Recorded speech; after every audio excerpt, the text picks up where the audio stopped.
Hi hello ನಮಸ್ಕಾರ. ಎಲ್ಲರೂ ಹೇಗಿದ್ದೀರಾ? ಎಲ್ಲರೂ ತುಂಬ ಚೆನ್ನಾಗಿದ್ದೀರಾ ಅಂತ ಅಂದ್ಕೊಂಡಿದ್ದೀನಿ. ಇವತ್ತು ಚಪಾತಿಗೆ, ರೊಟ್ಟಿಗೆ, ದೋಸೆಗೆ ಸೈಡ್ ಡಿಶ್ಶಾಗಿ ಪಾಲಕ್ ಎಗ್ ಬುರ್ಜಿನ ಹೇಗೆ ಮಾಡೋದು ಅಂತ ನೋಡೋಣ ಬನ್ನಿ. ಇವಾಗ ಸ್ಟವ್ ಹಚ್ಚಿ ಒಂದು ಪಾತ್ರೆನ ಇಟ್ಟು ಅದಕ್ಕೆ ಸ್ವಲ್ಪ ಎಣ್ಣೆನ ಹಾಕಿ, ಎಣ್ಣೆ ಕಾದ್ಮೇಲೆ ಒಂದು 3 ಮೀಡಿಯಮ್ ಸೈಜ್ ಈರುಳ್ಳಿನ ಮತ್ತು ಒಂದು 4-5 ಎಸಳು ಬೆಳ್ಳುಳ್ಳಿನ ಹಾಕ್ಕೊಂಡು ನಾನು ಚಿಕ್ಕದಾಗಿ ಚಾಪ್ ಮಾಡಿ ಹಾಕ್ಕೊಂಡಿದ್ದೀನಿ. ಇವಾಗ ಈರುಳ್ಳಿ ಅದು ಫ್ರೈ ಆಗ್ತಾಯಿದೆ. ಈರುಳ್ಳಿ ಬೇಗ ಫ್ರೈ ಆಗಬೇಕಂದ್ರೆ ಇದಕ್ಕೆ ನೀವು ಒಂದು ಚಿಟಿಕೆಯಷ್ಟು ಸಣ್ಣ ಉಪ್ಪನ್ನು ಹಾಕ್ಕೊಂಡು ಫ್ರೈ ಮಾಡೋದ್ರಿಂದ ಈರುಳ್ಳಿ ಬೇಗನೆ ಫ್ರೈ ಆಗುತ್ತೆ. ಇವಾಗ ಈರುಳ್ಳಿ ಫ್ರೈ ಆಗಿದ್ದಾಗಿದೆ. ಇವಾಗ ಇದಕ್ಕೆ ಒಂದು ಮೀಡಿಯಮ್ ಸೈಜ್ದು ಒಂದು ಟೊಮೊಟೊನ ಹಾಕ್ಕೊಂಡು ನಾನು ಮೆತ್ತಗಾಗೋ ತನಕ ಹುರ್ಕೊತೀನಿ. ಇವಾಗ ಟೊಮೊಟೊ ಎಲ್ಲ ಫ್ರೈ ಆಗಿದೆ. ಒಂದು ಕಟ್ಟು ಪಾಲಕ್ ಸೊಪ್ಪನ್ನು ನೀಟಾಗಿ ತೊಳೆದು ಚಿಕ್ಕದಾಗಿ ಕಟ್ ಮಾಡಿ ಇಟ್ಕೊಂಡಿದ್ದೆ. ಇವಾಗ ಅದನ್ನು ನೀಟಾಗಿ ಮಿಕ್ಸ್ ಮಾಡಿಕೊಂಡು ಅದನ್ನು 1-2 ನಿಮಿಷಗಳ ಕಾಲ ಮುಚ್ಚಿ ಬೇಯಕ್ಕಿಡ್ತೀನಿ. ಆವಾಗ ಅದು ನೀರೆಲ್ಲ ಸುಂಡಿರುತ್ತೆ. ನೋಡಿ ಈಗ ನೀರೆಲ್ಲ ಸುಂಡಿದೆ ಪಾಲಕ್ ಸೊಪ್ಪಲ್ಲಿ. ಪಾಲಕ್ ಸೊಪ್ಪು ಅರ್ಧದಷ್ಟು ಭಾಗ ಈಗ ಆಗಿದೆ. ನಿಮಗೆ ಪಾಲಕ್ ಸೊಪ್ಪು ಬಲ್ತಿದೆ, ಅದು ಬೇಯಲ್ಲ ಅಂತ ಅನಿಸಿದ್ರೆ ಒಂದು ಸ್ವಲ್ಪ ನೀರು ಹಾಕ್ಕೊಂಡು ನೀವು ಅದನ್ನು ನೀಟಾಗಿ ನೀರು ಸುಂಡೋ ತನಕ ಅದನ್ನು ಪ್ಲೇಟ್ ಮುಚ್ಚಿ ಬೇಯಿಸ್ಕೋಬೇಕಾಗುತ್ತೆ. ಆವಾಗ ಅದು ಆಗಿರುತ್ತೆ. ಪ್ಲೇಟ್ ಮುಚ್ಚಿ ಇಟ್ಮೇಲೆ ಅದು ನೀಟಾಗೆಲ್ಲ ನೀರು ಸುಂಡಿದ ಮೇಲೇ ನೀವು ಮೊಟ್ಟೆ ಹಾಕಬೇಕು. ಇಲ್ಲ ಅಂದರೆ ಪಾಲಕ್ ಎಗ್ ಬುರ್ಜಿ ನೀಟಾಗಿ ಬರಲ್ಲ. ಅದಕ್ಕೋಸ್ಕರ ಇವಾಗ ಪಾಲಕ್ ಸೊಪ್ಪು ಆಗಿದೆ. ಈಗ ನಾನು ಇದಕ್ಕೆ 1-2 ಮೊಟ್ಟೆನ ಹಾಕ್ಕೊತಾ ಇದ್ದೀನಿ. ನೀವು ಜಾಸ್ತಿ ಜನಕ್ಕೆ ಮಾಡಬೇಕು ಅಂತಂದರೆ ಸೊಪ್ಪು ಮತ್ತು ಮೊಟ್ಟೆ ಕ್ವಾಂಟಿಟಿನ ನೀವು ಜಾಸ್ತಿನೇ ತಗೋಬೇಕಾಗುತ್ತೆ.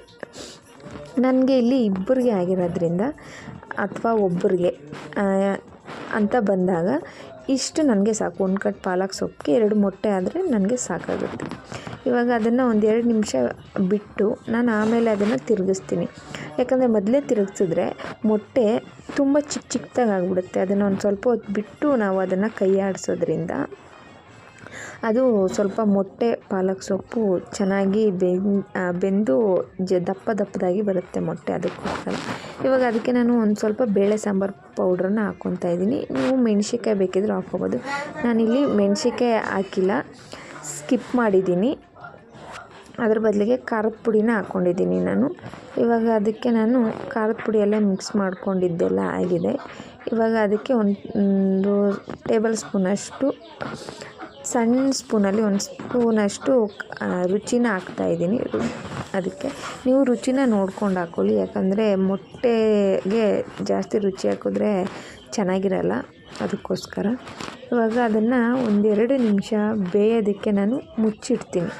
ಆವಾಗ ಪಾಲಕ್ ಸೊಪ್ಪು ಮತ್ತು ಮೊಟ್ಟೆ ನೀಟಾಗಿ ಬೆಂದಿರುತ್ತೆ. ತಿನ್ನೋಕ್ಕಂತೂ ತುಂಬ ಚೆನ್ನಾಗಿರುತ್ತೆ. ಯಾರೆಲ್ಲ ಹೊಸ್ದಾಗಿ ನನ್ನ ಚಾನಲ್ ನೋಡ್ತಾ ಇದ್ದೀರಾ ಪ್ಲೀಸ್ ಲೈಕ್ ಮಾಡಿ, ಶೇರ್ ಮಾಡಿ, ಕಮೆಂಟ್ ಮಾಡಿ, ಹೊಸಬರಿಗೆ ಸಪೋರ್ಟ್ ಮಾಡಿ. ಓಕೆನಾ? ನೋಡಿ ಇವಾಗ ಆಗಿದೆ ಎಗ್ ಬುರ್ಜಿ. ತುಂಬ ಟೇಸ್ಟಿಯಾಗಿ ತುಂಬ ಚೆನ್ನಾಗಿರುತ್ತೆ ಗೊತ್ತಾ. ಒಂದು ಸಾರಿ ಆದರೆ ಇದನ್ನು ಟ್ರೈ ಮಾಡಿ ನೋಡಿ. ತುಂಬ ಇಷ್ಟಪಡ್ತೀರ ಇದನ್ನಂತೂ. ನನಗಂತೂ ತುಂಬಾ ಇಷ್ಟ ಆಯಿತು. ಚಪಾತಿಗೆ ಈ ರೀತಿಯೂ ಮಾಡ್ಬೋದಾ ಅನ್ನೋಷ್ಟು ಚೆನ್ನಾಗಿದೆ. ಯಾಕೆ ನಾವು ನುಗ್ಗೆ ಸೊಪ್ಪಲ್ಲಿ ಈ ಸೊಪ್ಪಲ್ಲೇ ಮಾಡಬೇಕು? ಪಾಲಕ್ ಸೊಪ್ಪಲ್ಲಿ